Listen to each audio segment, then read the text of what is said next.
நாயகன் movie league ஆனதுன்னு கேள்விப்பட்டதும் Vijaya நெனச்சா பாவமா இருக்கு. நெஜமாலுமே அந்த எஸ்பெஷலி இந்த தமிழ்நாடு அரசியலுக்கு நல்லவங்க வரவே மாட்டாங்கன்னு நெனைக்கிறேன். ஏன்னா, இந்த மாரி தான் பாருங்க, ஒருத்தங்க வந்தா அவன எந்தெந்த வழியில அவன அடிக்க முடியுமோ அத்தனையும் நடக்குது. இப்ப விஜய் சாரோட பாலிடிக்ஸ்லயே பாருங்களேன், அவரு எங்கேயும் ஒரு சுற்றுப்பயணம் மேற்கொள்ள முடியல. ஒரு கட்சி கூட்டத்த நடத்த முடியல. எல்லாத்துக்கும் தடங்கல், எல்லாத்துக்கும் பிரச்சனை. அவரு பாவம் அந்த மூவிய கூட ரிலீஸ் பண்ண வுடல. அப்படியும் இருந்து அத லீக் பண்ணி வச்சுட்டு, ரொம்ப தப்புங்க. இதனால தான் மனுசங்க யாரும் நல்லவங்க யாரும் இந்த அரசியலுக்கு வராததுக்கு காரணமே இதுதான். உடவும் மாட்டாங்க.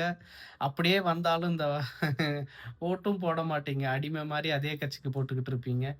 அப்புறமா இதுல இன்னொரு கேரக்டர் கொஞ்சம் பேர் என்ன சொல்றாங்கன்னா, விஜயே ரிலீஸ் பண்ணிட்டாரு இந்த அரசியல் க்காக அப்படின்னு.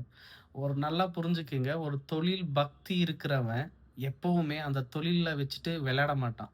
அதனால தான் அவரு அந்த தொழில் பக்தியோட இருந்ததுனால தான் அவரு அந்த சினி ஃபீல்டுல அவ்வளோ பெரிய உச்சத்த அடைஞ்சாரு.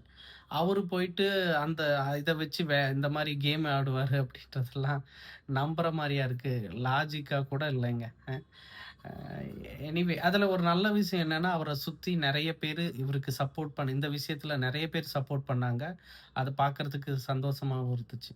ஆனா, கொஞ்சம் நல்லவங்களையும் விடுங்கய்யா. அவங்களும் வந்து ஆட்சி பண்ணி கொஞ்சம் தமிழ்நாடு கொஞ்சம் முன்னேறட்டும். நன்றி.